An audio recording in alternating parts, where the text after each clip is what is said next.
નમસ્કાર મિત્રો, કચ્છનું પ્રખ્યાત ધામ એટલે કે કબરાવ ધામ, જ્યાં લાખો શ્રદ્ધાળુઓ દરરોજ દર્શન કરવા આવતા હોય છે.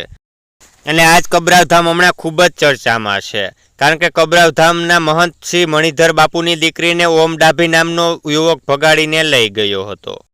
ત્યારે બાપુને ખબર નહોતી, એટલે બાપુએ દીકરીનું અપહરણ થયું હોય તે પ્રકારની ફરિયાદ લખાવી હતી. ત્યારબાદ તપાસમાં જાણવા મળ્યું હતું કે દીકરીએ ભાગીને લગ્ન કર્યા છે. પરંતુ બાપુનું ખૂબ જ મોટું નામ હોવાને કારણે પોલીસે તજવીજ હાથ ધરી હતી અને ગણતરીની કલાકોમાં બંનેને પકડી લીધા હતા. ત્યારે દીકરીને હવે કબરાવ ધામ લાવવામાં આવી છે અને ઓમ ડાભીએ જણાવ્યું છે કે અમે કાયદેસર કોર્ટ મેરેજ કરી લીધા છે.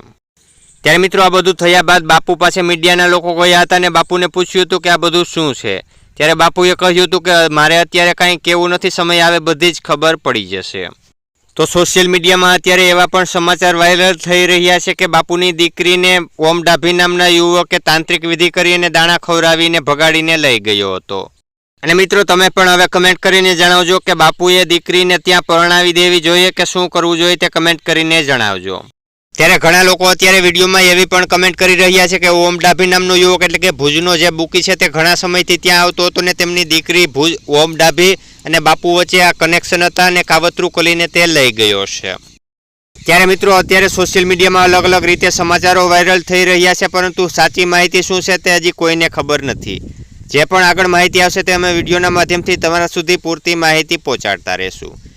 તો મિત્રો, આવી જ રીતે પડે પડના તાજા સમાચાર દરરોજ તમારા મોબાઈલમાં મળતા રહે માટે નીચે આપેલ કાળું સબસ્ક્રાઇબનું બટન દબાવી ચેનલને સબસ્ક્રાઇબ કરી લેજો.